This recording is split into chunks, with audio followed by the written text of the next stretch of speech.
Hey everybody, my name is Blackjack. Welcome back to Sly 2 Band of Thieves. In the last episode, we beat the game, and this is the bonus video in which I'm going to show off all the bonus content.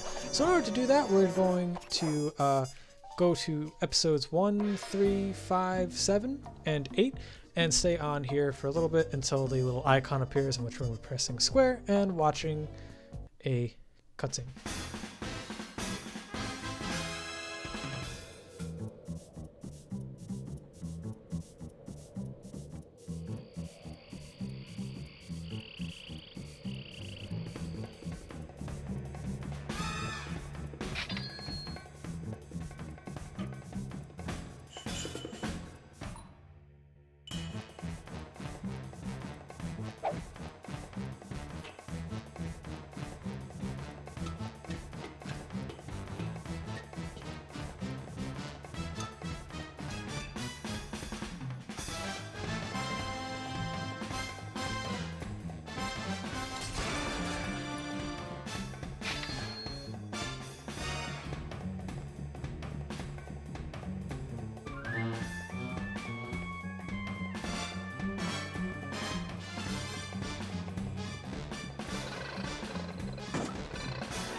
Next up is episode 3's video.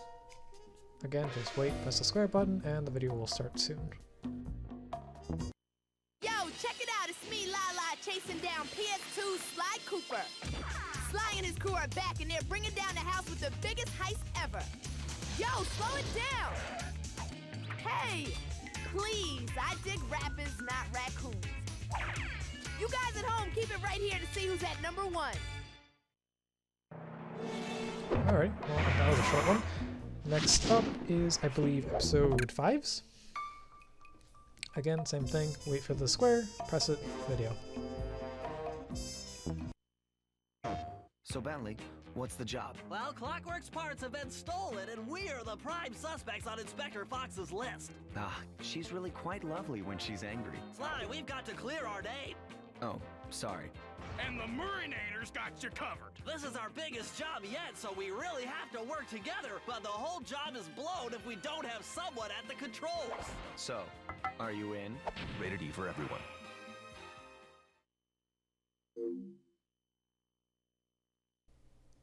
And last but not least, episode 7, and their behind the scenes small documentary type video. Again, wait for the symbol, press square, video will start.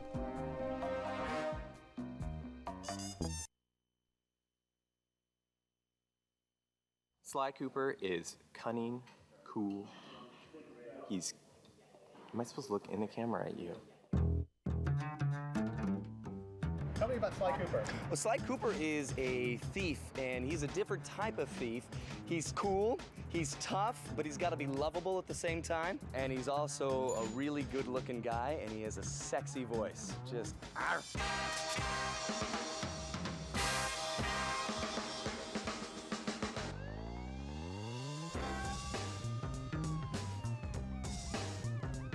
I'd say about a month into development, we came up with a one-sentence description that really has guided the development of the product. And the one sentence was, Sly and the gang work together to pull off a string of big heists. When I say heist, I mean like classic Hollywood heist film kind of heist, where the last third of the film was all about this big, spectacular, elaborate crime involving many thieves working together to do something huge.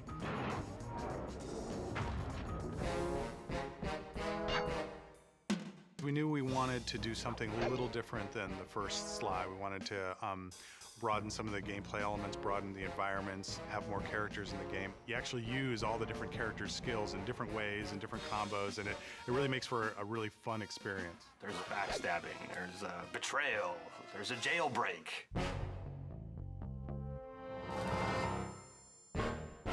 Thiefiness is different things to different people. For some people, it's being sneaky. For some people, it's being agile. We want Sly the Thief to really encompass all of these things. It is really fun and really thiefy to be on the top of the roof, scaling across the level, running across wires, looking down at guards looking for you. I think we all would love to be able to do the things Sly does, just to be able to jump from rooftop to rooftop, land like a cat on top of a wire and scamper down it. If I did that, I'd break an ankle. Two things that we try to keep in mind when we start any drawing of Sly is, number one would be definitely the silhouette, creating a strong silhouette, which is especially important in animation. And number two is motion. He's always kind of forward moving, low to the ground, and try to get a lot of motion, and usually just start off with a couple of lines and let that be sort of his overall arcing motion. It'll be like his spine and his supporting leg, and off of that, just sort of compose where his details are gonna be. I haven't stolen anything. Yet. Sly is the charismatic leader of the band of thieves. He's got that moxie, he's got that skill under pressure that makes him special. Sly Cooper is deeply involved with two ladies, Inspector Carmelita Fox and Constable Neela. He's kind of flirty with both of them. Why don't you and I go out on the town? And their relationship is actually one of the major narrative threads for the whole game. We're on for that date in Bollywood. Freeze, Cooper. Inspector Fox, as beautiful and unpredictable as ever. Whereas you crooks are so predictable. You always return to the scene of the crime. Let me at that security computer. Presto, all clear. Bentley is the brain of the organization, the guy with the gadgets. He's just really fun. People have said that I resemble the character that I did the voice for, Bentley, and I guess I can see that. I mean, I am mostly human, but there's a little part of me that is a turtle. Any good heist needs someone who's gonna work the bombs, and clearly that's Bentley. Now head back to the safe house with those pictures and let's get a plan together. Bentley really looks like Bentley, and Murray kind of looks like Murray, and they act like it. If people say that Bentley's the brains, Murray is definitely the brawn. He's all about freedom, you know? Just let it go. Yeah, baby! Let it all hang out! Murray is like big and a brawler. It's kind of the muscle of the crew.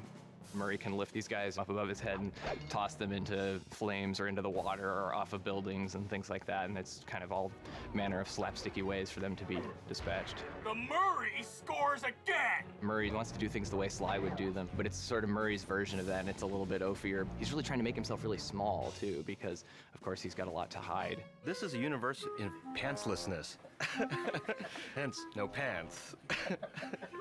No pants. Yeah, I don't wear pants. And I like to hang out with little furry animals. That's what makes it so real. They're just being themselves. This game, we really wanted it a lot more to be about doing something rather than just going somewhere. And as a result, one of the things we really focused on this game was to really work on the AI. Sly is able to handle different classes of enemies in the game, and it tends to be that the ones that are dangerous to him walk the streets and are patrolling and guarding the areas. The guards are just more intelligent and more sophisticated, which makes getting from point A to point B in the world both unique and interesting for every player who goes through it. No two players will have the same experience traveling through the Sly world. when we get a level from the 3D modelers, we have a lot of communication between them during the process of when it's being built before it's handed off. And basically we have a great foundation to work with because you need a good 3D foundation to put the maps on. For us, the environments, we really wanted to make them beautiful and interesting, but never more important than Sly. Not just artistically, but also game-wise, they should be fun to play in. Very jungle gym. They should feel very stealthy. You should feel when you're playing in these worlds, I can't believe I'm getting to do this. You and the rest of the Claw gang have to be stopped. Let's dance! Here, I am king. Oh, it's tough being this tough. You learn too much about the Claw gang. Immortality is what I seek. Dimitri is this lounge lizard who runs a seedy nightclub. He's a master forger / counterfeiter. Look, I'm sure that two cats in a bag like us can work something out. The coolest part about Dimitri is how he talks. English is his second language, and he learned all his English from watching hip-hop videos. Have you no vision? Are you hearing what I mean to you? Jean grew up poor on the streets of Calcutta, turned to selling illegal spices. He's come up in the world and he's basically trying to buy his way into royalty. He's just a low-level street thug in rich robes. All I see is a fat, pathetic weakling. The Contessa is a creepy spider, an expert in hypnosis, and works for Interpol, the police agency. She decides to open up this rehabilitation clinic for criminals. But wait, it's just a scam, because it's really a front so that she can hypnotize criminals into telling her where they've hidden their loot. You're an ignorant child playing dress-up in his father's legacy. Oh, I know all about you and the Cooper clan. Oh. Scared me. Jean Bisson was a prospector. He got buried in an avalanche for 100+ years, and he thawed out. And he's decided that he's gonna push back the wilderness. He loves strip mining. He loves clear cutting of trees. He's just a product of his time. He just happens to be living 100 years later. So his entire mission in life is to tame the West. As my father said, the only good fish is an eaten fish. Arpeggio is a small flightless bird, and because he can't fly, he's completely enthralled with all the flying machines of Da Vinci. When they said I was playing the parrot, I was kind of like, oh, they'll love it when I come walking in. Hi, I'm the parrot. 6'4" and very large man plays the little tiny crazy parrot. Arpeggio, eternal life, that's what I crave, eternal life.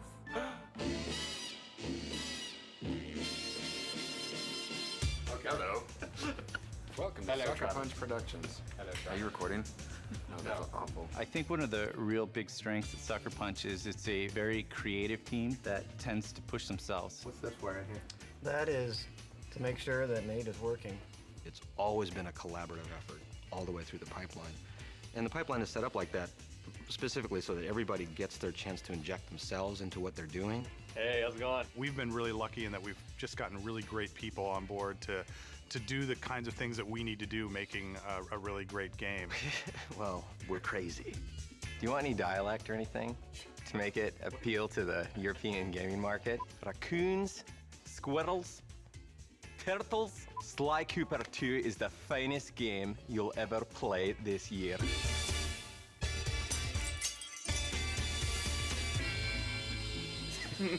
Stop.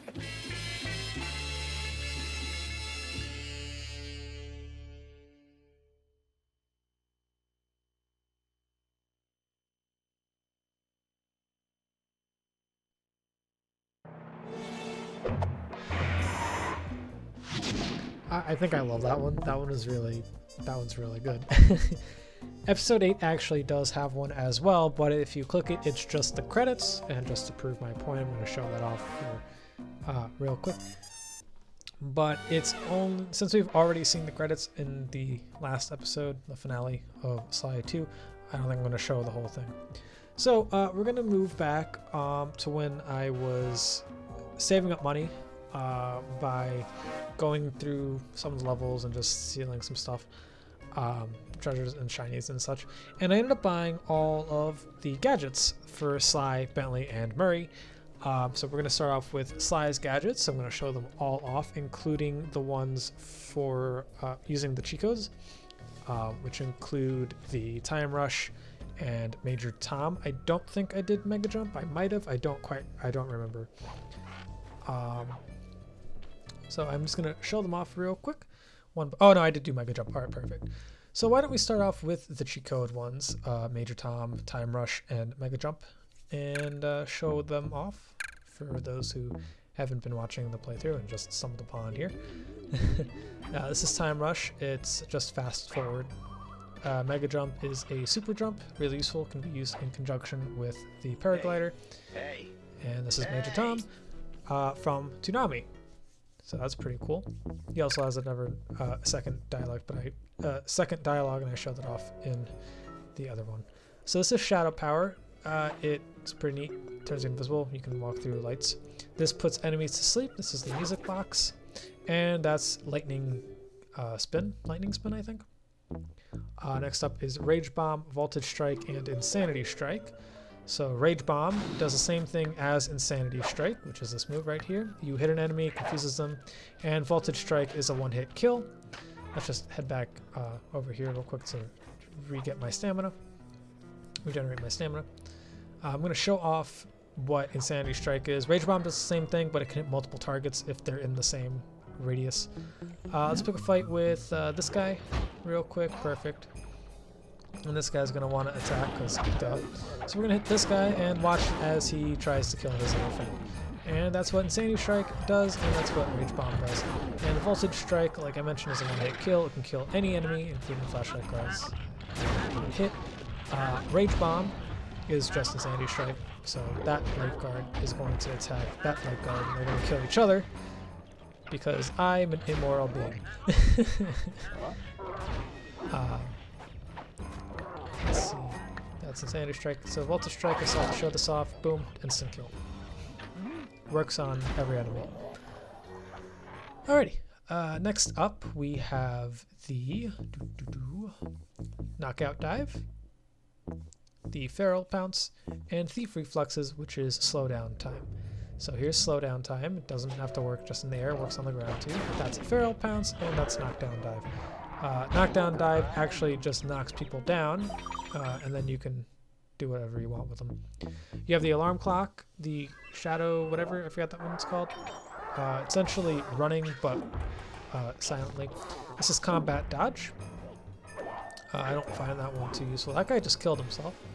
So this is the Silent Run. I forgot the name of that actual attack. And that's the Alarm Clock. It just lures enemies over to the noise. You're going to need to buy that one throughout the game. Cool beans. And next up is Smoke Bomb, which makes it so that if you're being followed by an enemy... Here's the paraglider, by the way. I'm going to shut that off again. It makes it so that if you're spotted by an enemy, you can just make them forget about it. Simple. Alright, so that does it for all of Sly's moves, except for Silent Obliteration and Paraglide. We're going to see those right at the end. Next up, we're going to show off Bentley's attacks and gadgets. So first things first, I'm going to show off what I have right now. Let's see, we're going to do Health Extractor, Trigger Bomb, and what was the other one? Snooze Bomb? So that's Trigger Bomb. It's just his regular bomb, but he can throw it a distance and blow it up whenever he wants. Health Extractor is very similar, however, he can trap an enemy, kill him, and then make health out of it. Useful. And then Snooze Bomb puts enemies to sleep. That's all it does. It's kind of like Bentley's darts, but it's a bomb. So it's not as useful because you could just shoot people. Yep, that's pretty much all you can do. It's really hard to land too, like unless you're under attack, but that's all it does. Why would you do that when you can just shoot them with the darts and call it a day? So next up we have the Reduction Bomb, we have the Adrenaline Burst, and the Hover Pack. So the Hover Pack gets Bentley some extra lift. Reduction Bomb blows up and turns enemies tiny. And the Snooze Bomb... Oh, sorry, that's the Reduction Bomb. I was trying to hit the guy. And I was like, what the hell did I have? Oh yeah, the Adrenaline Burst. And then the Adrenaline Burst is just a burst of speed for Bentley. Super useful, actually. Especially for getting away. I don't think it knocks enemies down. I think it's just a burst of energy for him to run away. Bentley has the size destabilizer, which is the same thing as the reduction bomb, and he has temporal lock, so which freezes time around the enemies, allowing Bentley to hit them. Sly and Bentley also have long toss, which is just a passive ability that allows them to throw things farther, so like the alarm clock, Bentley's trigger bomb, the music box, stuff like that, makes them be able to throw it for longer. So temporal lock freezes enemies in place, which allows them to hit them, and that is the reduction, the destabilizing attack or whatever. It just shrinks enemies down. Next up is my favorite character, Murray. He has probably my favorite set. It's all fire-based. It's awesome. So we're going to start off with the Fist of Flame, Raging Inferno Flop, and the Berserker Charge. So Fist of Flame is kind of like the Voltage Attack. It is an instant kill hit. Murray can instantly kill an opponent by burning them alive. Berserker Charge is like the Knockdown Dive and the Adrenaline Burst at the same time. And that is the Raging Inferno Flop. What else? We got Diablo Fire Slam, neat. We have Turnbuckle Launch, awesome, and the Guttural Roar. So the Inferno Slam, this is the Guttural Roar. It freaks enemies out and they run away. When Murray carries an enemy, he can use his Inferno Fire Slam. That didn't actually trigger for some reason, even though I used the attack. What it does is when he slams an enemy, it bursts a ring of fire around them. I was like, yeah, I hit the button. Why didn't it go off? It's weird. So let's go find another enemy. So when you slam an enemy down, a ring of fire bursts through and kills anything around them. And Turnbuckle Launch is just an extra high jump for the Murray. It's awesome, it's really practical, and sometimes it's better to play as the Murray to get to higher things. So here's the Inferno Fire Drop. Boom. Kills 2 enemies in 1 hit. It's pretty cool. And Juggernaut Throw allows you to throw enemies and do a ring of damage. You'll see it when I mean. You can actually control it. It's pretty cool because the way it's programmed is that it's always facing the direction of Murray. So if that pink ring is the Juggernaut Throw. So if he is in the middle of, say, a battle of 20 guys or so, he can pick one up, throw him at a wall, and then turn really quickly and knock down 3 or 4 guys really quickly. And the Atlas Strength allows Murray to run and jump while carrying people. Those are both passive abilities that Murray has. And last but not least, I have yet to show off the Silent Obliteration, and I might as well just show off the Paraglide just to show it off. Hold R1 midair, and you're able to paraglide. Sly can silently obliterate enemies. It's his stealth attack that gets taken over. It just silently takes enemies out. Although in this game, it sometimes still causes enemies to follow you. It's weird.